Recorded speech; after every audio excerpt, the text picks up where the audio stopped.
It was 7:53 in the morning on April 22, 2016, when the Pike County Sheriff's Office in southern Ohio, United States, received a chilling call. On the other end of the line, a man's voice trembled as he gasped for breath. He could barely speak, but managed to say there was blood everywhere. Struggling to stay composed, he eventually explained what he had found. Her brother-in-law and one of his cousins were gravely injured. Officers immediately headed to the place of the crime. As they were en route, a neighbor flagged them down, asking them to stop. He insisted they check two other nearby homes, suspecting that other family members might also be in danger. His instincts were correct. Meanwhile, the man discovered two more bodies in another family home. As officers made their way through three trailer homes, the toll rose to 7 victims, all shot in the head while they slept. By midday, the horrifying news continued. Another family member had been found dead. The only survivors were a 3-year-old boy, a 6-month-old baby, and a newborn just 4 days old. Additionally, a little girl named Sophia survived, as she had been with her father that night, perhaps shielded from the tragic events.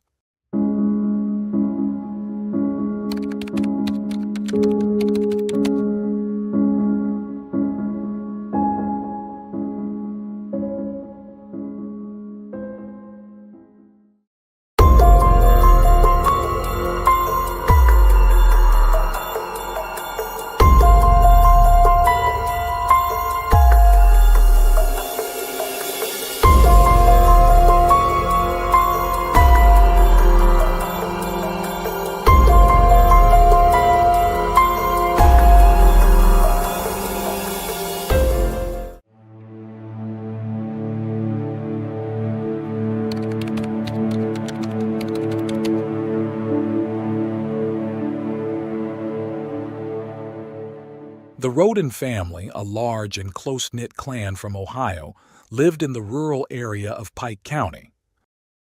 The patriarch, Chris Rhoden Sr., had once been married to Dana Rhoden, and together they had 3 children, Frankie, Hannah Mae, and Chris Jr. By 2016, Chris Sr. and Dana had separated but continued living on the same property on Union Hill Road.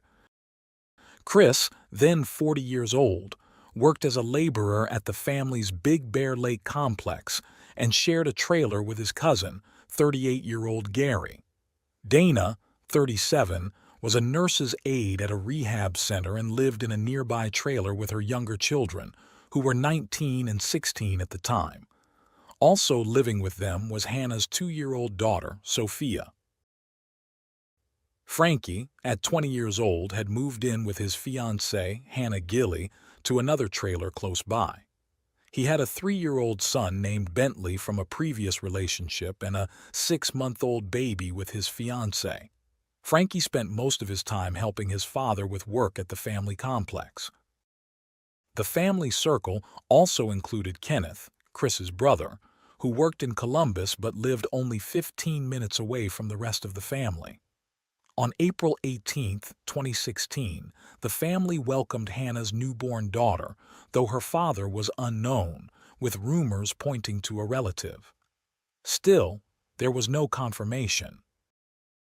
Hannah, who had a strained relationship with Jake Wagner, Sophia's father, decided to raise her newborn within the family, juggling her work as a nurse's aide while finishing high school.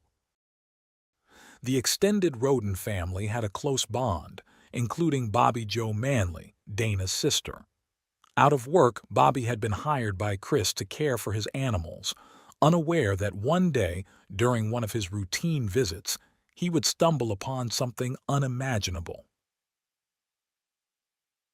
At 7:53 a.m. on April 22, 2016, Bobby entered Chris and Gary's trailer, as he did every day. Immediately, he sensed something was wrong. Inside, he found the 2 men lying in a pool of blood. Horrified, he called 911, struggling to speak, and directed them to his address. Acting on instinct, Bobby rushed to another family home. He knocked, but there was no response until Bentley, the young boy, appeared. Panicked, Bobby entered the house and was met with another heart-wrenching sight. On the bed lay the bodies of Frankie and his fiancée, while their 6-month-old baby, miraculously alive but covered in blood, lay nearby. As the police made their way to the scene, a neighbor intercepted them, urging them to check 2 additional locations, suspecting more tragedy. He was right. In a third trailer, they discovered the bodies of Dana, Chris Jr., and Hannah, all lifeless. The only survivor was Hannah's days-old infant. News of the massacre spread like wildfire. A cousin of the Rodens frantically tried to confirm that Kenneth was safe. Sadly, Kenneth had also been shot. He called the authorities to report finding the final victim. By 1:26 p.m., the death toll was confirmed. Chris Sr., Dana, Frankie, Hannah, Chris Jr., Hannah Mae, Kenneth, and Gary had all been killed. The only survivors were the small children, whom the killers had left unharmed, including little Sophia, who was, by chance, at her father Jake's house that night. When investigators examined the bodies, they pieced together a chilling timeline. Chris Sr. had a defensive wound on his right arm, indicating that he was awake when the assailants entered. He had fought back but was gunned down by 9 bullets. Gary was shot 5 times. Dana had 5 wounds to her head and neck, with some shots fired even after she was already dead, showing the killer's brutality. Chris Jr. had been shot 4 times in the head while sleeping, just like Frankie. Hannah and Hannah Gilley were also executed with 2 shots each to the head. Kenneth, on the other hand, was killed with a single shot. All the victims had been shot multiple times at close range. The wounds concentrated in the same part of the body, with a total of 32 bullets fired. The killers had clearly used silencers, as no neighbors heard any gunshots. Moreover, all the victims had their hands covered with plastic bags, and some bore further marks of brutality. One of the bodies showed evidence of 9 severe injuries. It became clear that this was a meticulously planned crime, meant to eliminate the entire family. At the crime scenes, investigators found 5 different types of shell casings, proving there was more than one shooter involved. Blood from the victims was everywhere, but no DNA from the killers was found. When detectives checked security cameras at the homes, they discovered they had been disconnected, with no traces of the attacker's DNA left behind. It was evident that whoever planned this crime did so with great care. Just as the case seemed to hit a dead end, investigators uncovered a new lead. In 3 of the 4 homes, they found marijuana grow operations, with one location containing over 200 plants. Quickly, they theorized that the Rodens may have been involved in drug trafficking, something not uncommon in Ohio. Perhaps the motive for the murders was a drug-related dispute. However, despite investigating potential connections to cartels or drug dealers, they found no conclusive evidence. Authorities considered the possibility of a family dispute over money, possibly linked to drug sales, but this line of investigation led nowhere. They also found cockfighting cages in one of the 4 trailers, but illegal cockfights didn't seem to be the motive for the killings. Investigators were about to leave, frustrated with the lack of evidence, when a key piece of testimony emerged. Dana's father told detectives that the killers had to be known to the family, as the dogs hadn't attacked them. This, combined with the fact that there were no signs of forced entry at any of the homes, narrowed the investigation's scope. The police declared that the murders were cold-blooded and that the killers were still at large and armed. They urged the remaining Roden family members to seek safety. 30 investigators fanned out across the state, combing every road and home, and questioning anyone connected to the family in hopes of uncovering clues. Panic spread throughout Pike County, and a local businessman named Jeff Robbie offered a $25,000 reward for information leading to the killers. Neighbors hung a sign on Christopher's barn door reading, "Do you know who killed us on April 22, 2016?" By January 2017, the investigation yielded its first results, though indirectly. A Rodin cousin was arrested for drug trafficking. However, the authorities had already determined that the amount of marijuana found at the crime scenes was not enough to suggest a cartel was involved. Months passed with little progress, despite over 550 interviews, 1,100 tips, and the analysis of 700 pieces of evidence. On April 13, 2017, authorities delivered a grim update, admitting that they still didn't have enough evidence to make any arrests. Nevertheless, the prosecutor assured the public that there were leads they couldn't yet disclose. A year after the massacre, a memorial service was held, attended by various officials. The Pike County killings remained a topic of conversation, but 2 years after the tragedy, only the local community seemed to care. The media, the sheriff's office, and the prosecutor were noticeably absent from the second memorial service. It seemed that the largest criminal investigation in the county's history was fading into obscurity, until June, when a major break in the case occurred. The prosecutor announced for the first time that the investigation was focused on the Wagner family, who were connected to Hannah through her ex-partner. The suspects were George Wagner father, his wife Angela Wagner, both 47, and their 2 sons, George, 27, and Edward Jake, 26. The Wagners had lived just 20 miles from the crime scenes. However, by then, the family had moved to Kenai, a small town in Alaska. With them was Sophia, Hannah's surviving daughter, now under Jake's custody after her mother's death. The Wagners claimed that they had moved away because of the immense grief caused by the Rodin family's deaths. The prosecutor called for any information about the Wagners, but the family didn't remain hidden for long. Financial struggles forced them to return to Ohio. As preparations were made to arrest them, investigators began to piece together how the relationship between the two families had turned deadly.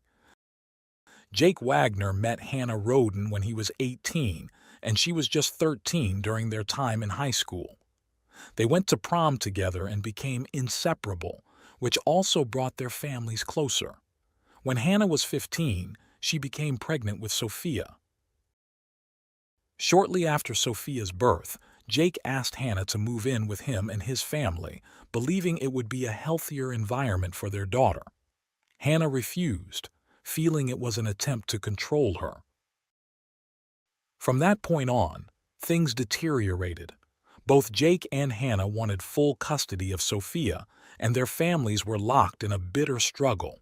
At one point, Jake even proposed that Hannah sign a document granting shared custody. When she refused, Jake began to threaten her, sending texts claiming that, if necessary, he would take Sophia by force.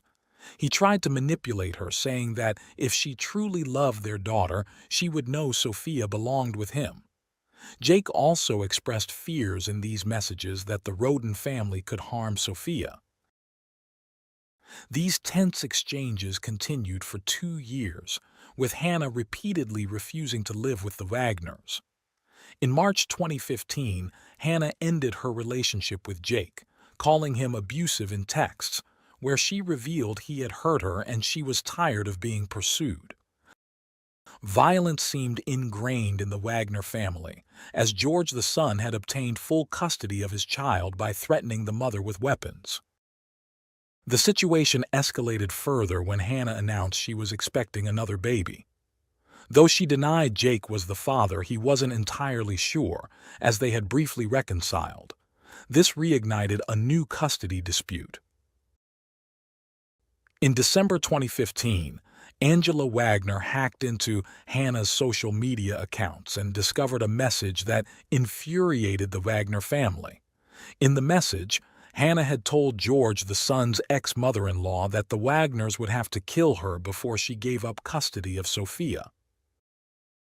A week before the murders, the Wagners made one last attempt to convince Hannah to grant Jake full custody of Sophia. Again, Hannah refused. At this point, Rita, Jake's maternal grandmother, forged a document to try to make this happen legally. Tensions peaked when George the father and Christopher Sr. had a heated argument over where Sophia should live, completely fracturing the relationship between the two families. It was then that the Wagners began planning the murders. By Christmas 2016, the Wagner family held a vote. They were deciding whether to kill the Roden family to gain custody of Sophia. The vote was unanimous. Everyone agreed. For 8 months, the Wagner family meticulously planned the massacre. They studied the Roden family's routine in detail, when they went to sleep, their daily schedules, and the layout of their homes.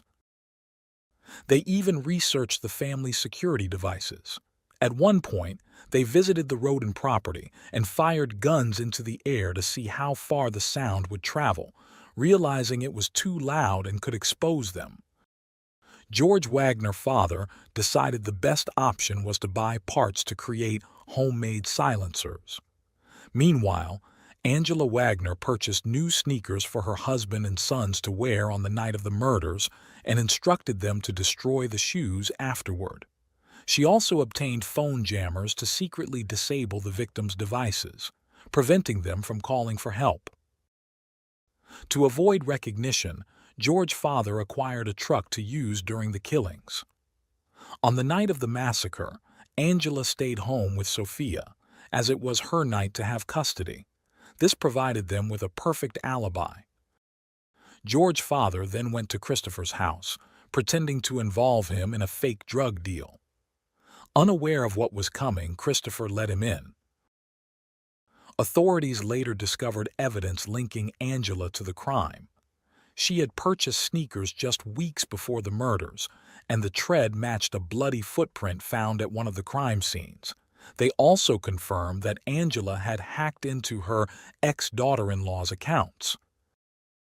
When investigators inspected the Wagners' electronic devices, they found numerous searches related to parental custody, highlighting their obsession with controlling Sophia.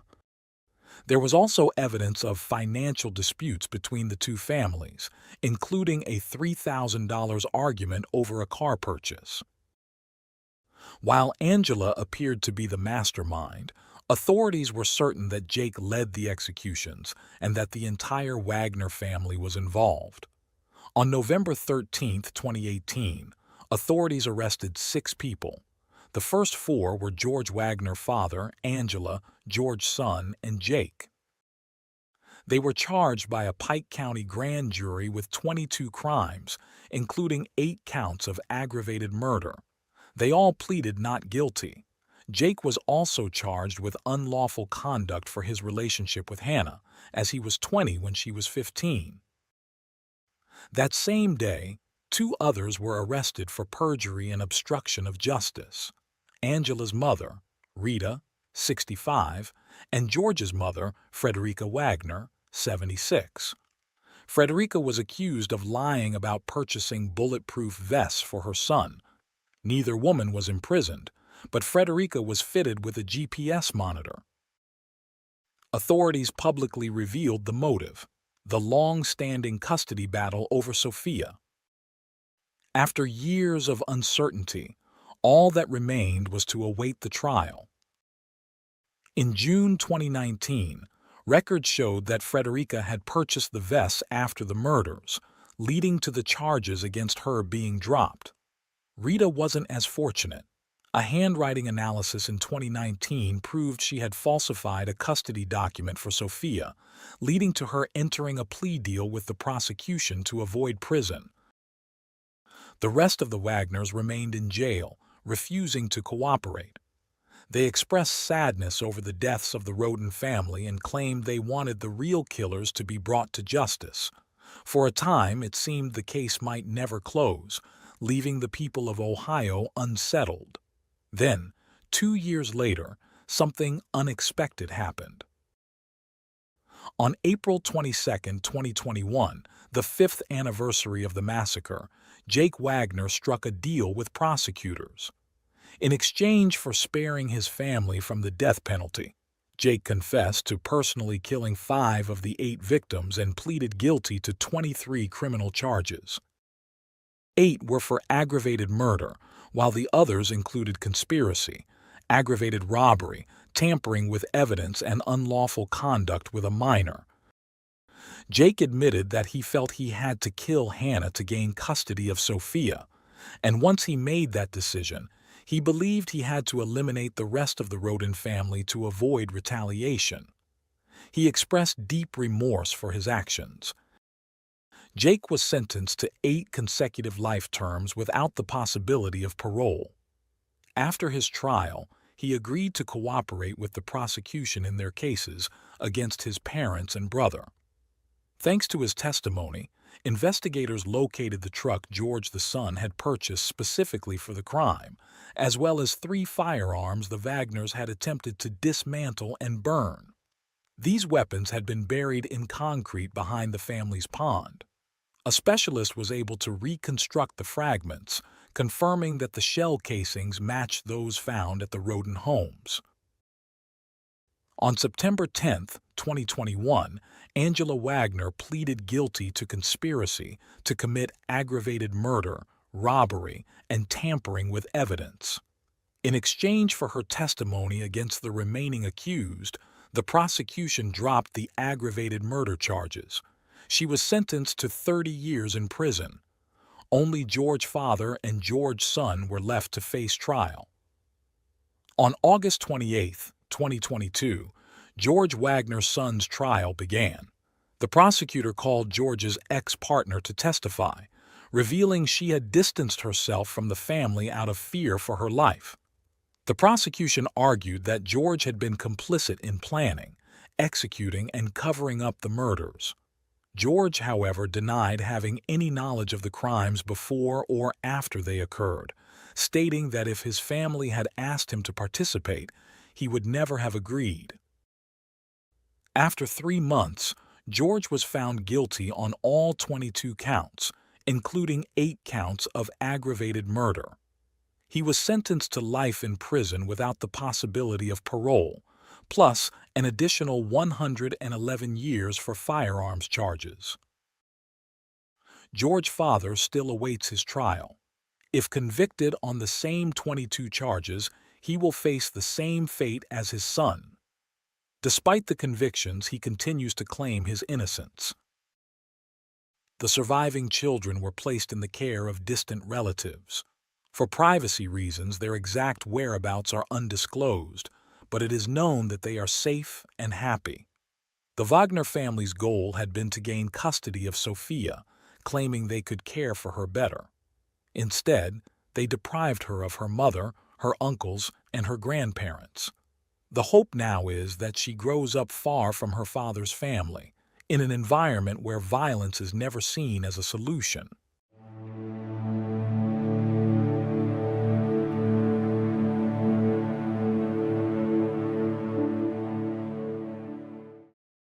Thanks for tuning in to Unreal True Crime.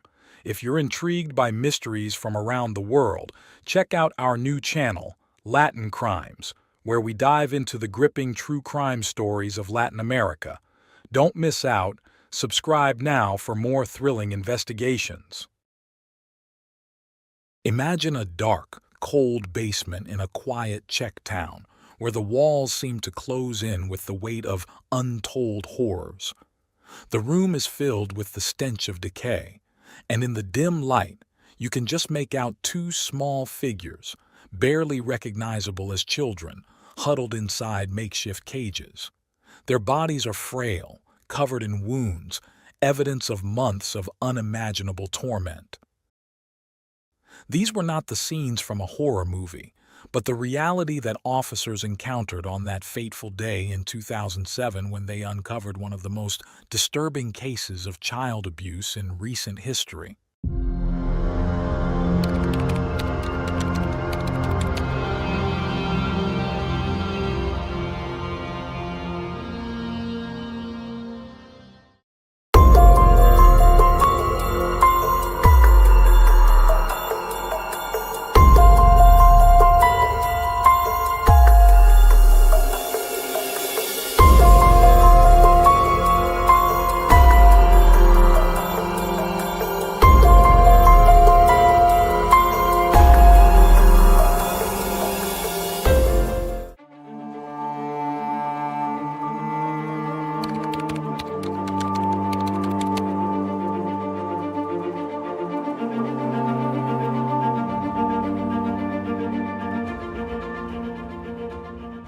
Klara Maurova was a couple's firstborn, who later welcomed another daughter named Katerina Maurova. In 1975, the Maurova family lived in Kurim, a quaint Czech Republic village roughly 120 miles from Prague, the capital. The town's residents enjoyed a picturesque natural setting, yet progress was evident with the availability of quality services, education, commerce, and other activities. Details about the Maurova sisters' childhood are scarce, but it is known that Klara, a beautiful girl with fair hair and blue eyes, began showing signs of schizophrenia at a young age. This severe mental disorder causes those affected to lose touch with reality, impacting their thoughts, feelings, and behavior. They might experience hallucinations, delusions, and other disorders that alter their actions. No records indicate that Klara's condition was ever diagnosed by a specialist, but many stories suggest that her mind was filled with religious fantasies. Soon, Katerina began sharing these delusions. As is common among siblings, the younger often tries to emulate the elder. Unfortunately, this imitation extended beyond mere speech or dress, as Katerina also seemed to adopt Klara's schizophrenic tendencies. The two created a feedback loop that only reinforced Klara's beliefs. They fantasized together about the great things they would accomplish, guided by divine will. Despite their delusions, the sisters managed to function well in society. They completed their basic education without significant issues, and Klara, after finishing high school, enrolled in university to study pedagogy. Her life seemed well on track, and she even found love with a man slightly older than her at 25.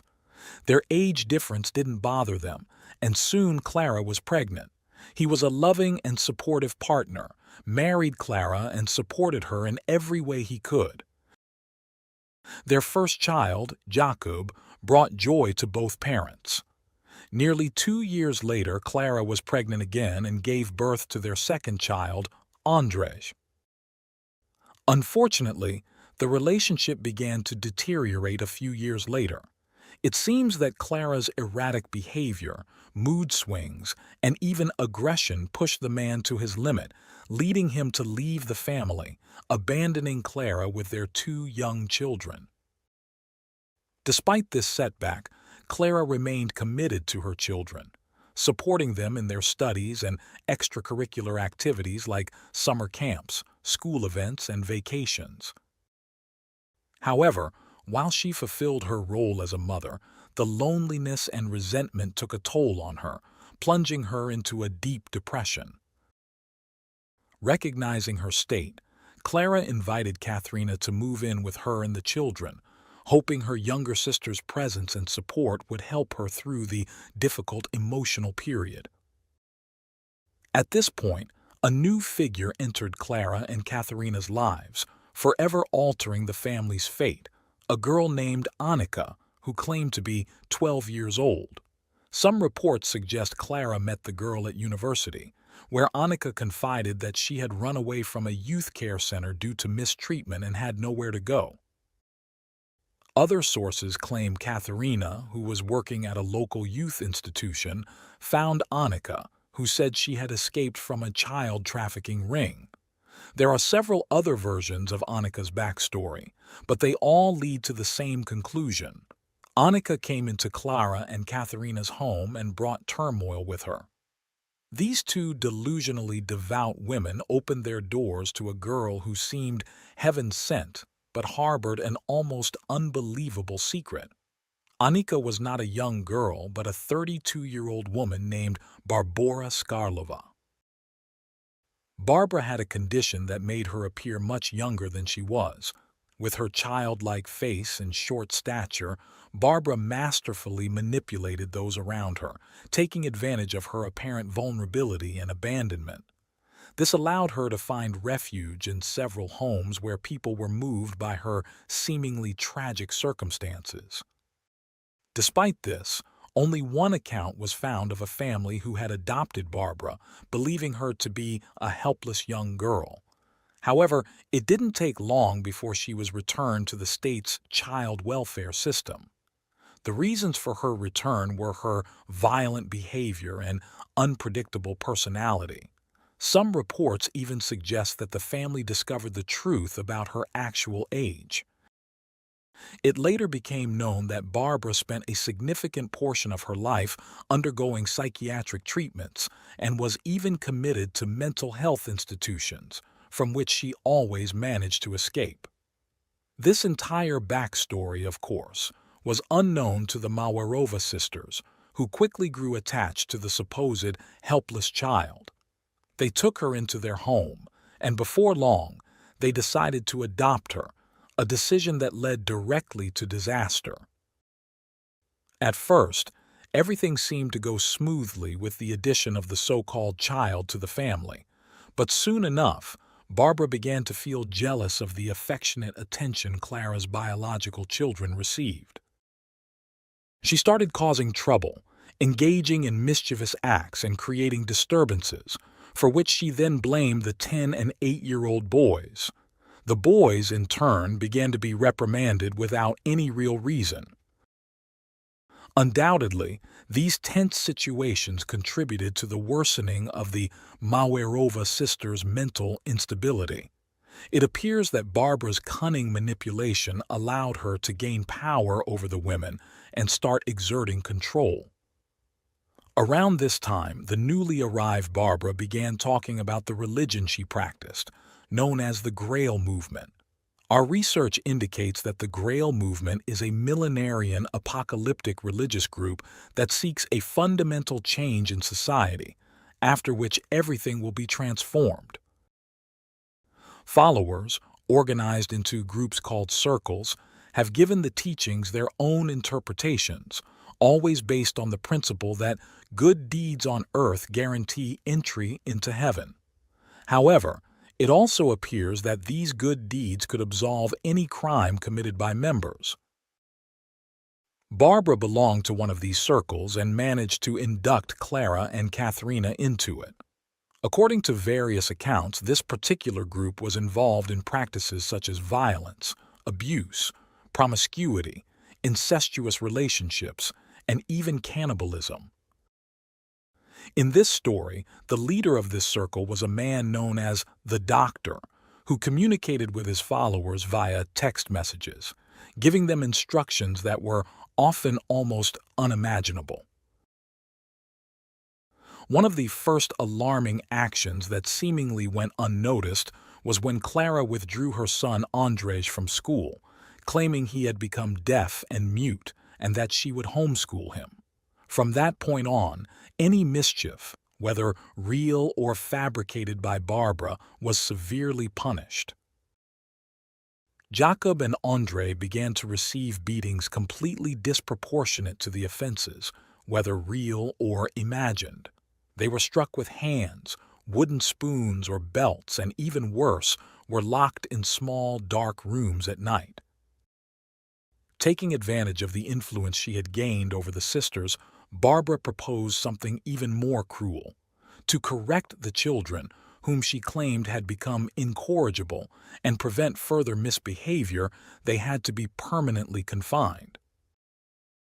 A local blacksmith was called to build a cage, unaware of its intended purpose. Once delivered, the iron prison was placed in the basement of the house, and the nearly naked children were confined within it. Over the following months, Clara's sons endured a living nightmare. Following the instructions sent by the doctor through text messages, the boys were subjected to unimaginable torment.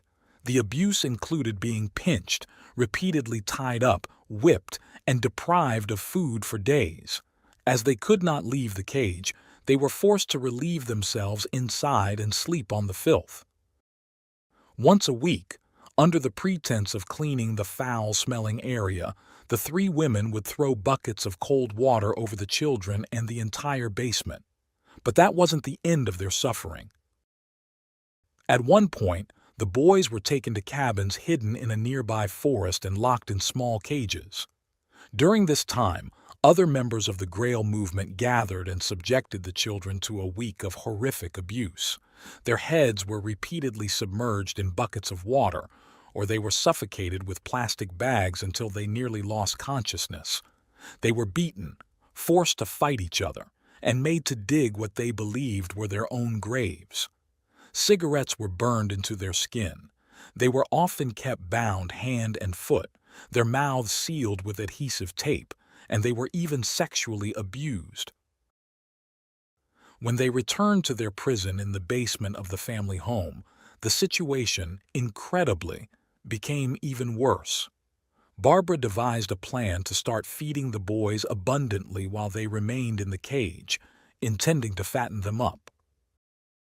One day, the three women descended into the basement. Clara asked her younger son to extend a leg out through the bars of the cage. The terrified child obeyed, and immediately his leg was grabbed by Katharina and Barbara, while Clara made a quick cut with a sharp tool. The flesh was shared among them as they laughed hysterically. This nightmare, worthy of a horror movie, continued for a period of about 6 months, from December 2006 to mid-2007. During those months, Barbara had another brilliant idea. They purchased baby monitoring cameras and installed one in the basement, allowing the women to not only supervise the children's every move, but also watch their suffering whenever one of them went down to torment them, while the others attended to household chores. Little did they know, this brilliant idea would lead to their downfall, almost miraculously. On May 10, 2007, a neighbor of the Mawerova sisters was installing a baby monitor in his home to keep an eye on his newborn while he slept. After setting up the camera, he turned on the monitor to check that everything was working correctly. To his horror, instead of his baby's crib, the screen showed a dark place where a small child, his arms tied behind his back, was struggling to pick up food from the floor with his mouth. At one point, the screen also showed an adult woman's hand holding something while the boy desperately tried to eat it. The image made it clear that the child was in terrible condition, with only a thin layer of skin covering his bones. The neighbor was horrified by what he saw and immediately contacted the police to report the shocking scene. Moments later, officers arrived at his home and viewed the horrific images for themselves. Given the range of the equipment, it was clear that the source of this horror had to be very close by. Determined to end the nightmare immediately, the officers began knocking on the doors of all the neighboring homes. The first few residents had no issue letting them inspect every room until they reached the house where the Mawerova sisters lived. From the start, they were reluctant to allow the police to enter, but in the end, they couldn't stop them.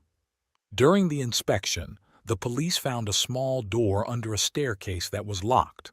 Without leaving the scene, the officers called for firefighters, who broke open the door.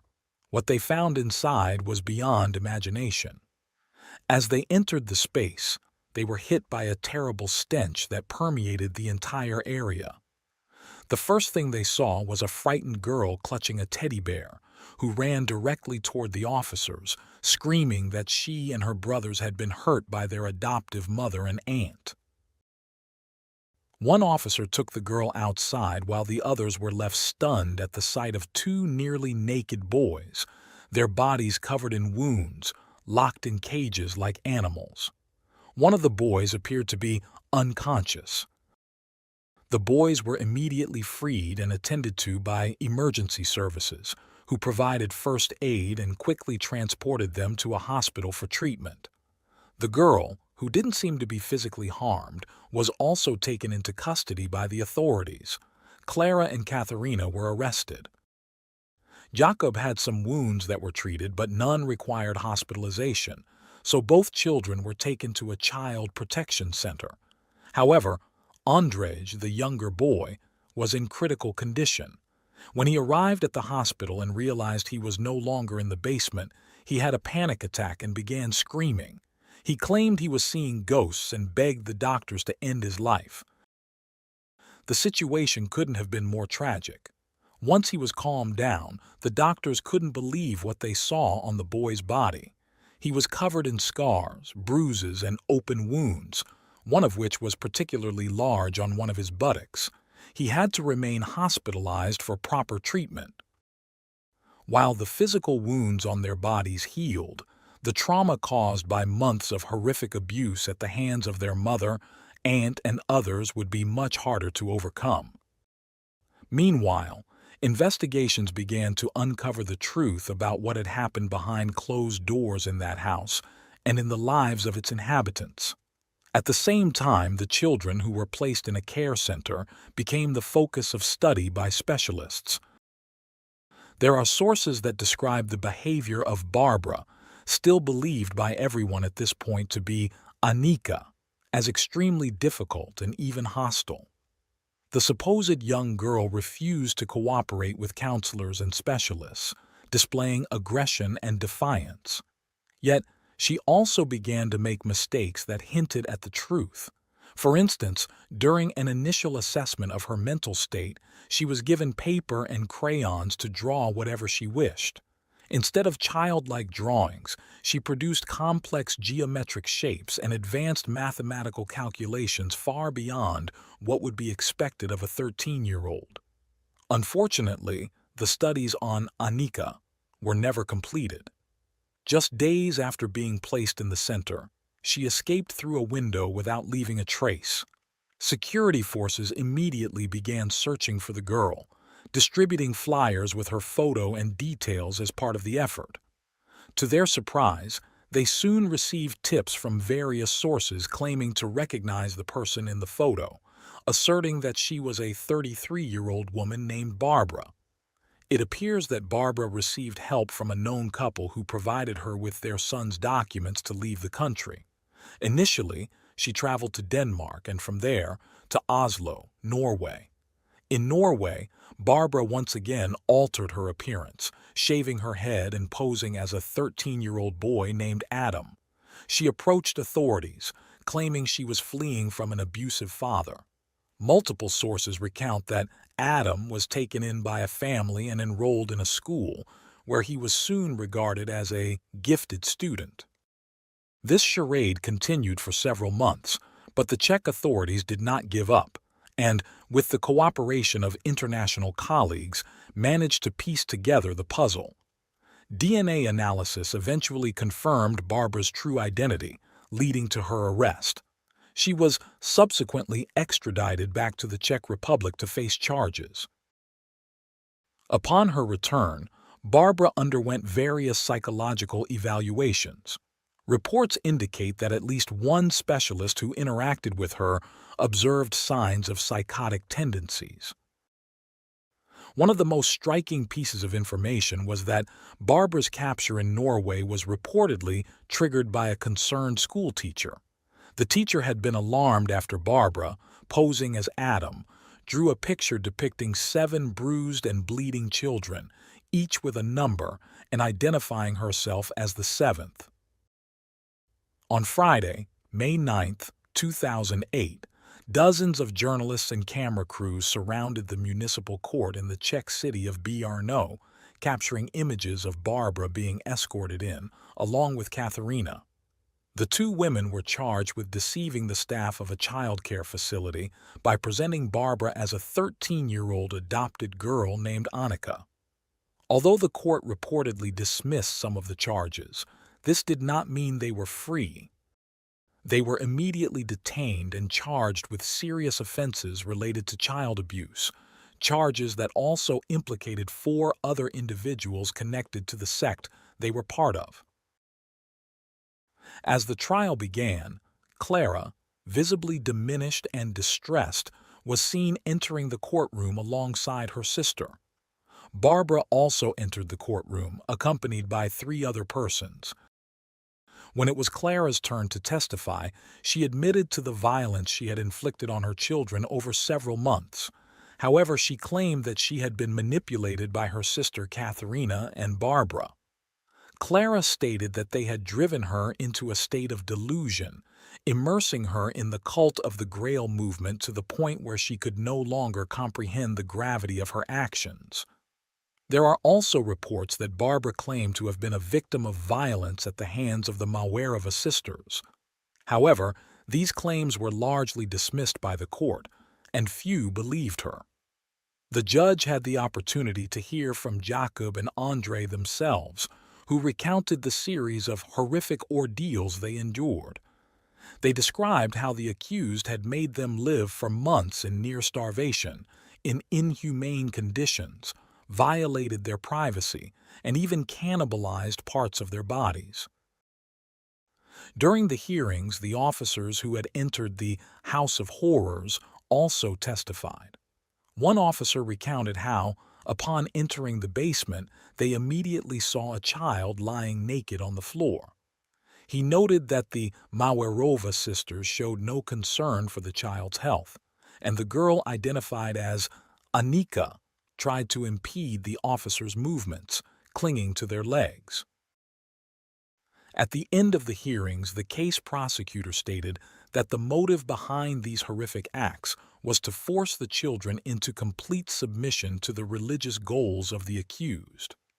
When delivering his sentence, the judge noted that the ultimate goal of the horrifying acts described during the trial was to create a person with a completely broken will.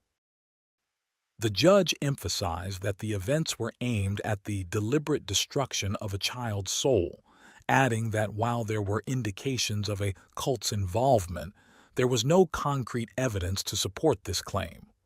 Ultimately, the judge announced his decision, declaring all 6 accused guilty and issuing their respective sentences. Klara Mawerova, the mother of the boys, was sentenced to 9 years in a maximum security prison. Her sister, Katharina, was sentenced to 10 years in a maximum security prison. The other 3 individuals were found guilty of abuse and sentenced to 7 years in prison. Finally, Barbara, then 34 years old, was found guilty of repeated abuse and extreme cruelty, receiving a mere 5-year prison sentence. The existence of the so-called doctor, who was purportedly directing the group's actions, could never be confirmed.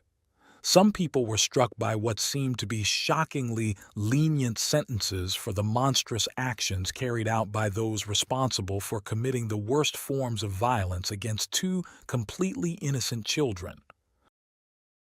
Moreover, we found reports indicating that Barbara was released on parole after serving only half of her sentence. In other words, she returned to the streets after spending just over 2.5 years in prison. Her lawyer argued that her mental health had significantly deteriorated, which contributed to her early release. Jakub and Andrei, with the help of specialized care, have managed to overcome the deep trauma caused by the horrific acts they endured and have continued with their lives. However, it is certain that those events will never be erased from their minds.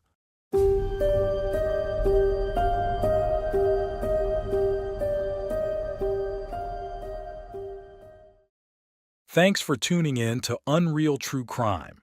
If you're intrigued by mysteries from around the world, check out our new channel, Latin Crimes, where we dive into the gripping true crime stories of Latin America. Don't miss out. Subscribe now for more thrilling investigations. It was a quiet Sunday evening on September 28, 2014, when Christina Ann Thompson came home with her two young daughters after a nice visit to her mother's house. The family's warmth filled the house as they settled in for the night, not knowing that something terrible was about to happen. As dinner time came around, Christina's husband made her a bowl of cereal, a routine act that would soon take a dark and deadly twist.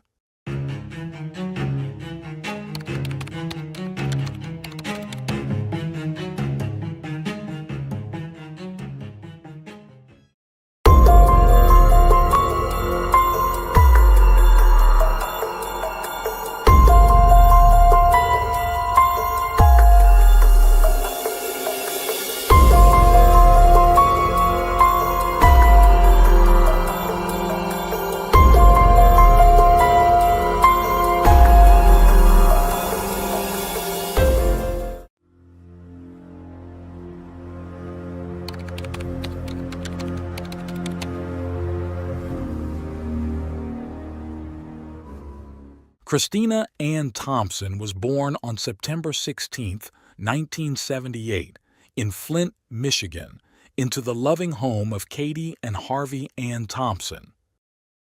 Despite the joy of welcoming Christina into their lives, the family faced a challenging time as Harvey was battling leukemia. Doctors, aware of the potential genetic risks, advised the couple to monitor Christina's health closely. Consequently, Christina spent her early years under strict medical supervision. Tragically, just before Christina reached 9 months old, her father passed away.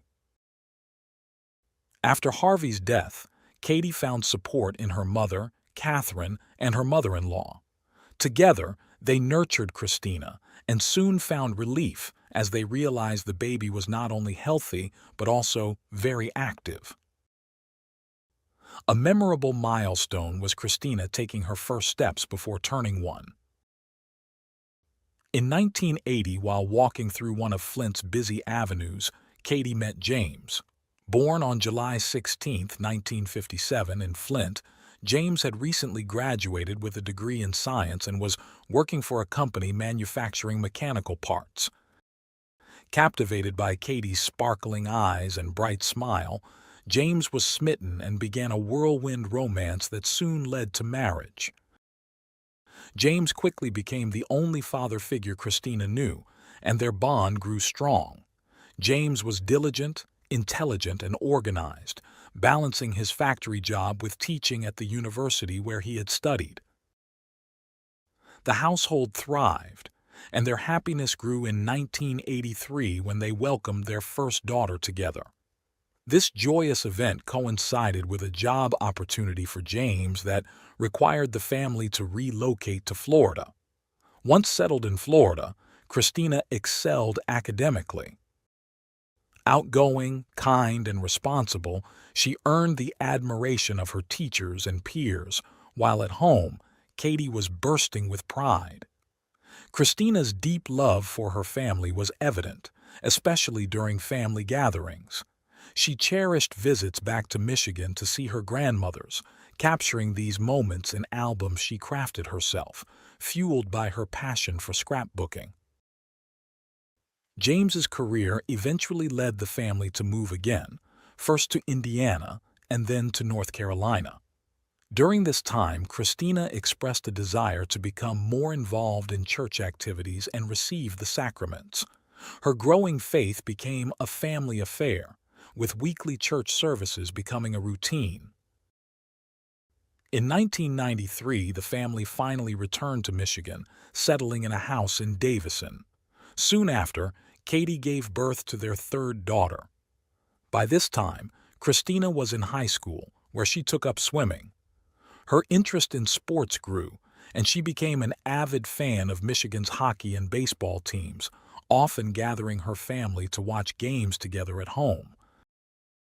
When Christina graduated high school in 1996, she chose to enter the workforce rather than pursue a university education. She secured a job at a fast food chain located within a hospital.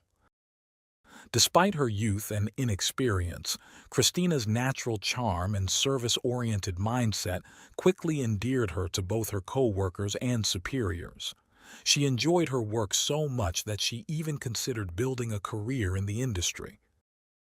2 years later, at a party, Christina met Jason Thomas Harris. Born in Davison in 1974, Jason was one of 3 children born to Teresa and James Harris. Although only 4 years older than Christina, Jason had already experienced much, including a divorce and fathering 2 children from his previous marriage. Jason worked as a laborer in a plastic manufacturing factory. Although he had a more reserved and even shy demeanor compared to Christina, this difference did not stop him from pursuing her after their initial meeting. Over time, Jason won Christina's heart, and in 2003, after 5 years of dating and being considered the perfect couple by their friends and family, they got married. During the wedding, Christina's sisters witnessed her overwhelming happiness. One of Christina's deepest desires was to become a mother, but due to financial constraints, they had to wait for a better time. Finally, in November 2009, their dream came true with the birth of their daughter, Haley. Determined to be the best mother she could be, Christina made raising her daughter her top priority.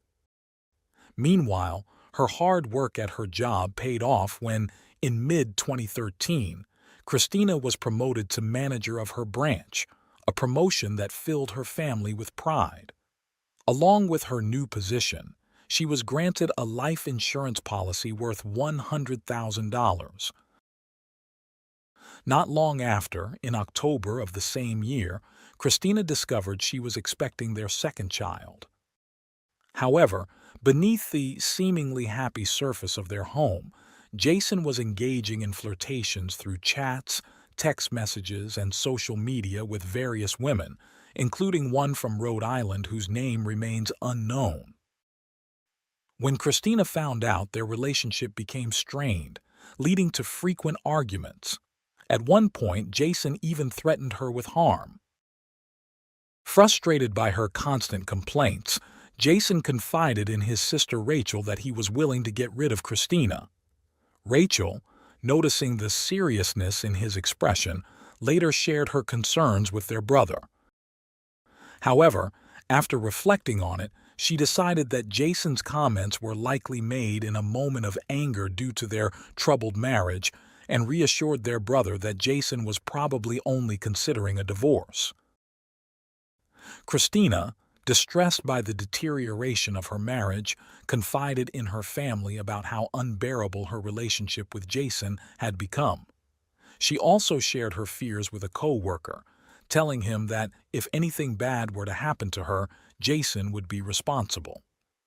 In May 2014, when Christina and Jason welcomed their second daughter, the ever-cautious Christina prepared reserves of breast milk for the baby, some of which were kept by her mother, who occasionally helped care for the child. While Christina was doing her best to care for her daughters and maintain her performance at work, Jason began to spread false stories. He told his siblings and colleagues that Christina was suffering from postpartum depression and was bedridden. Not only did he lie about her mental health, but he also defamed her, making baseless accusations. Some even overheard him doubting whether he was the biological father of their newborn. Curious and tired of Jason's repeated complaints about his marriage, a co-worker asked why he didn't just get a divorce. Jason replied that divorce would mean paying child support and losing custody of the children. It seems that from that moment, Jason began to formulate a plan to get rid of his wife, aiming to claim her life insurance and possibly receive compensation from her employer. One night in August 2014, After obtaining sedatives from a third party, Jason crushed them into a drink he gave to Christina. However, she noticed a strange taste and discarded the drink after the first sip, much to Jason's frustration. His second attempt met the same result. Determined not to abandon his sinister plan, Jason asked a colleague named David for a drug that wouldn't alter the taste. However, after Jason explained his deadly intent, David outright refused to help. The following month, Jason, believing he had found the ultimate solution, hired a man to kill Christina, offering $10,000 in return. But just days later, the man was arrested for an unrelated crime. Frustrated by yet another failed attempt, Jason confided in a co-worker named Zachary about what had happened. Zachary, thinking it was a joke, laughed it off, assuming Jason was merely venting about marital woes. However, Jason's seriousness became apparent when he offered Zachary money to carry out the murder. Realizing the gravity of the situation, Zachary immediately cut off the conversation and distanced himself from Jason. Undeterred, Jason returned to his original idea, this time making sure to purchase an illegal opioid, convinced that it could be mixed with milk and go undetected. On Sunday, September 28, 2014, after spending the afternoon at her mother's house so the girls could visit their grandparents, Christina returned home with her daughters. That evening, as they prepared for dinner, her husband made her a bowl of cereal into which he had secretly mixed a narcotic. Unaware of anything unusual, Christina ate the cereal, and within minutes, she began to feel drowsy and went to bed under the influence of the substance. A few hours later, she showed no signs of life. The following morning, Jason acted as if his wife was merely sleeping, dropped their daughters off at daycare, and then headed to work. Later that morning, he sent a text to a trusted neighbor, asking her to check on Christina since she wasn't answering his calls. The neighbor noticed Christina's car parked outside, but after knocking several times without a response, she decided to enter the house. Upon reaching the bedroom and seeing Christina lying in bed, she texted Jason to ask if she should wake her up. Jason replied that Christina was probably just very tired and that he would come home right away. However, as the neighbor moved closer, she noticed Christina's pale appearance and immediately contacted emergency services. While paramedics were on their way, the neighbor also called a nurse who lived nearby. The nurse arrived first and confirmed that Christina was rigid and had no pulse. When the police and paramedics arrived, it was clear there was nothing more they could do. Later that morning, when Jason returned, he entered the house without speaking to the neighbor who had tried to help. Those present noted that he seemed neither worried nor affected by the severity of the situation. When interviewed by the police, Jason explained that the previous night he had served his wife a bowl of cereal. He noticed that she had difficulty holding the spoon and even spilled some of the cereal, so he suggested she go to bed. He claimed that he followed her to bed and that, when he woke up in the morning, he found her lying beside him, showing signs of a restless night. However, since he had to go to work, he left her to rest. A quick inspection by the officers revealed no evidence in the bed or sheets that anyone other than Christina had slept there. Afterward, Jason called his in-laws to inform them of Christina's death. In shock and devastation, they struggled to understand what had happened, as Christina had seemed full of life just hours earlier. Meanwhile, Jason, showing little emotion, waited for the officers to leave, dismissed the concerned neighbors who had come to offer support, and stayed alone in the house. Taking advantage of the quiet, Jason called his wife's supervisor and, while recounting the morning's events, inquired about how to claim Christina's life insurance policy. That night, as on many others, Jason exchanged messages with one of the women he often flirted with. This time, the conversation included details about his wife's recent death, yet The woman on the other end of the line detected no hint of sorrow from the newly widowed man.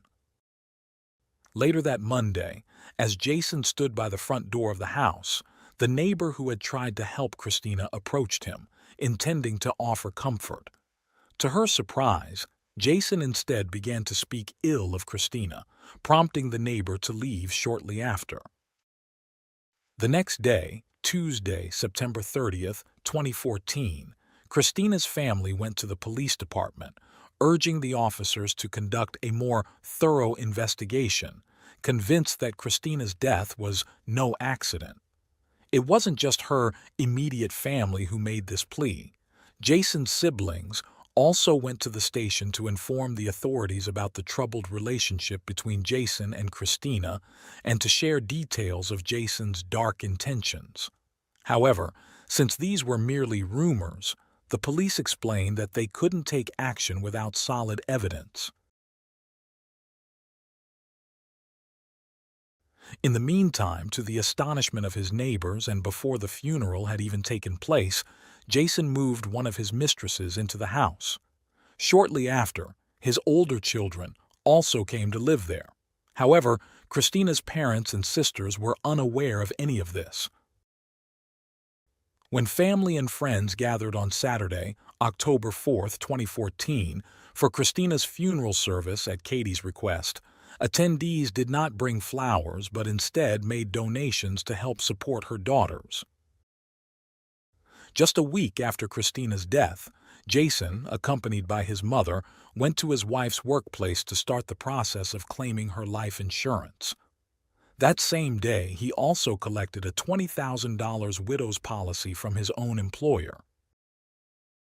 Despite his ongoing affair, Jason remained in contact with the woman from Rhode Island, and on October 9, 2014, as soon as the funds appeared in his account, he bought a plane ticket to meet her in person. A few days later, before leaving for his trip, he left his younger daughters in the care of his older kids. After a short stay, Jason returned home. That same week, on Wednesday, October 22, 2014, a urine sample led the forensic pathologist to conclude that Christina had died from an accidental overdose, likely due to recreational opioid use. However, no needle marks were found on her body, nor was there any drug paraphernalia at the scene. This report deeply upset and confused Christina's mother and sisters, as they found the hypothesis offensive and completely implausible. Christina not only didn't take medications but also had never had issues with drugs or alcohol. Knowing Christina as well as they did, her family was certain she would never have engaged in such practices while nursing her newborn daughter. Given these circumstances, Katie became fully convinced that her daughter had been killed by someone else, and both she and the rest of the family's suspicions pointed directly at Jason. Determined not to rest until justice was served, Katie took the lead. The grieving mother began tirelessly sending emails and messages on social media to the county prosecutor, pleading for assistance. At the same time, the entire family was careful not to let Jason see what they truly thought of him. Concerned for the safety of the little girls, whom they believed were in danger under their father's care, they made every effort to maintain a facade of normalcy. To keep a close watch over her granddaughters, Katie went to Jason's house every day to take care of them, just as her daughter would have wanted. During this period, Jason seemed increasingly out of control. He had taken to using illicit substances and, as if proud of it, made a habit of photographing himself while doing so. At the beginning of 2015, after testing positive for drugs in a screening conducted by his employer, Jason lost his job. Meanwhile, detectives had been quietly monitoring him for some time without his knowledge. A critical part of their investigation involved interviewing his siblings and former co-workers, which revealed his complaints, schemes, and comments about his wife. One day, when Katie and her husband were visiting to care for their granddaughters, Jason asked his father-in-law to take his laptop home to see if he could fix an issue it was having. James readily agreed to help and, once home, immediately contacted the authorities to inform them that he had the laptop. The police swiftly obtained a search warrant. Upon examining the laptop, the first thing they found was a photo of Jason apparently using an illegal substance, the same substance found in Christina's body. This accumulation of what they believed to be damning evidence against Jason only deepened the desperation of Christina's mother, father, and sisters. Exhausted by the lack of consequences, they pressured investigators to finally interrogate the suspect. However, when the officers attempted to proceed, they found that Jason had already hired an attorney who blocked the interview. This setback led the grieving family to take further action, this time in conjunction with the prosecutor. In August 2016, their relentless pressure paid off when the case was handed over to the Michigan State Police. Additionally, the family's attorney suggested that pursuing a negligence lawsuit against Jason might be more effective as a first step than trying to prosecute him criminally. After deciding to follow this course of action, on September 20, 2018, Jason was called to testify under oath. The goal was to finally hear, directly from him, the circumstances surrounding the tragic event. During questioning, Jason was asked about his notable concern on the morning of September 29, 2014, regarding Christina's condition. He claimed that he simply wanted to know if she had woken up on time. As the questions progressed, the inconsistencies in his story became apparent. He was then confronted with a piece of evidence he hadn't known the authorities possessed, the incriminating photo from his laptop. However, Jason defended himself by claiming that the photo was merely a way to convince his daughters of the dangers and disadvantages of certain substances. By then, Jason's nervousness was palpable, and in fact, by the end of the hearing, he was ordered to pay Christina's family $2 million in damages. Meanwhile, the criminal investigation continued, and by the end of that year the police had gathered numerous testimonies. Crucially, Katie provided the remaining sealed and uncontaminated breast milk reserves she had stored in her freezer. In mid-August 2019, the same forensic expert who had conducted the autopsy 5 years earlier was tasked with examining the breast milk samples. He found no trace of any substances. Immediately after, he revisited the case file with its updated information. Ultimately, his new conclusion was drastically different from his initial one. In his revised report, he asserted that Christina's death had not been an accident, but was instead the result of actions taken by a third party. As a result, on the morning of Tuesday, August 27, 2019, Jason was arrested and immediately transported to court. There, in the presence of his lawyer, the judge charged him with first-degree murder, solicitation of murder, and delivery of a controlled substance capable of causing death. He was denied bail. Jason, however, pleaded not guilty. In a subsequent press conference, the prosecutor provided a detailed statement on the factors leading to the suspect's arrest. He stated, "It appears that Jason has been living a lie. We believe he laced Christina's cereal and milk with heroin on that fateful morning, after obtaining the substance from someone he thought wouldn't suspect his intentions, much like he had tried to do with his co-workers previously. Finally, after a thorough review of all the forensic evidence and reports, the forensic doctor revised the manner of death to homicide." Jason's trial took place in November 2021. The prosecutor led the case, focusing on convincing the jury that Christina, a devoted mother, wife, and diligent worker who was robbed of her life, was never an illegal substance user.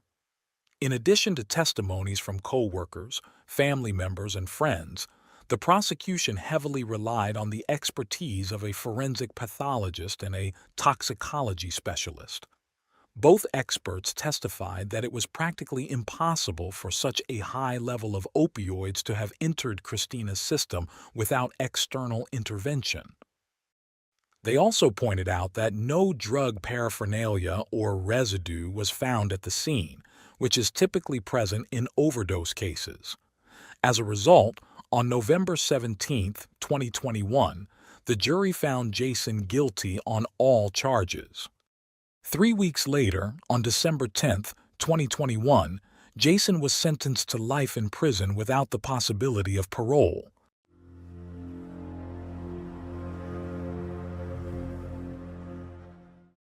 Thanks for tuning in to Unreal True Crime.